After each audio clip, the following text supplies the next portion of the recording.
Welcome to English Express. No glamour, no clamor, simple explanations for last moment revision. Today we are discussing Chapter 7 of To Kill a Mockingbird. In my previous video, in Chapter 6, when we discussed about the situation where Jem managed to have a narrow escape and yet managed to retrieve his pants, the idea was left quite incomplete. In Chapter 7, we see the continuation and binding of ideas as we proceed with it. It begins on a note where Scout describes Jem being quite moody and silent for a week, and Scout lets him be. At the same time, we also realize that school had begun for the second grades, and it was as bad, equally bad, as it was when she was in her first grade. While on a walk back home, Jem reveals to Scout during the course of the chapter that when he went back for his breeches, they were all in a tangle. And when he was getting them out, he couldn't get them loose. But when Jem went back for those, they were neatly folded across the fence as if they were expecting him. And most importantly, the other surprising element, apart from the pants being neatly folded across the fence, was the fact that it had been sewed up. And it was as if somebody was reading Jem's mind and already knew that Jem would come back to claim his pants.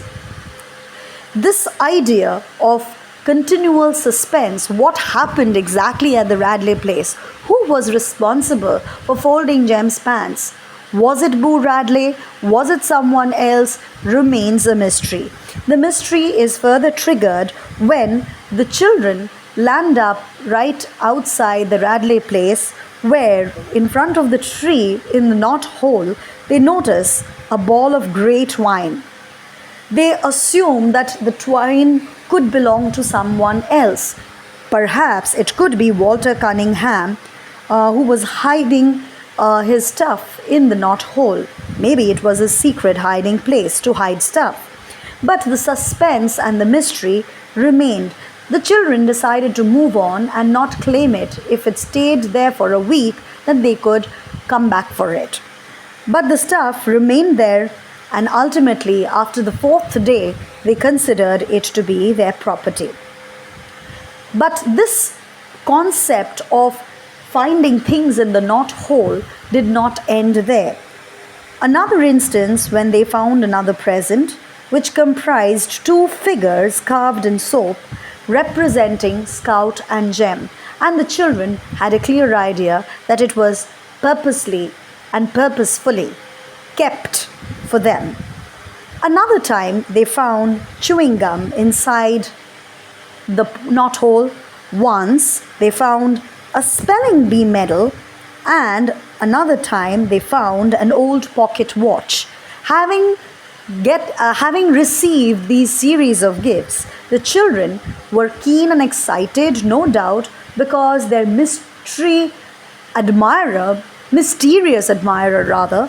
chose to give them unique gifts, something which appeals to the sense of curiosity of children.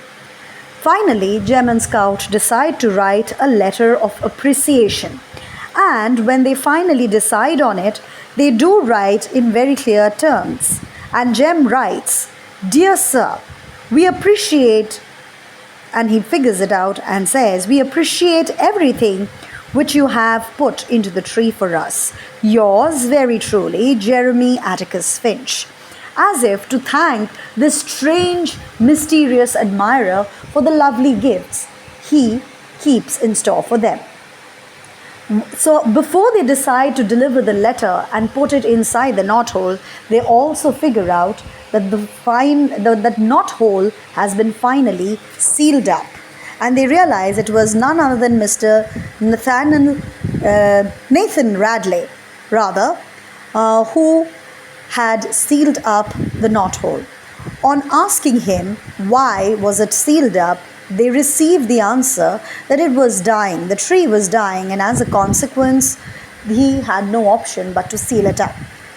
It is later revealed in the text when Atticus is questioned by Jem on the same grounds. Atticus reveals and says that the tree is as healthy with green leaves as is Jem, and therefore there is no need to call it a dying tree. Suspense unfolds. This chapter reveals quite a number of elements to be tied up together. Who is this mysterious admirer that Scout and Jem have? Who was keeping a track of Jem's movements? Who was showing excessive concern for the two kids? And why would anyone want to seal up a plant, a tree, which is fresh with lush green leaves and as healthy as unimaginable? All these questions will be answered in the coming chapters.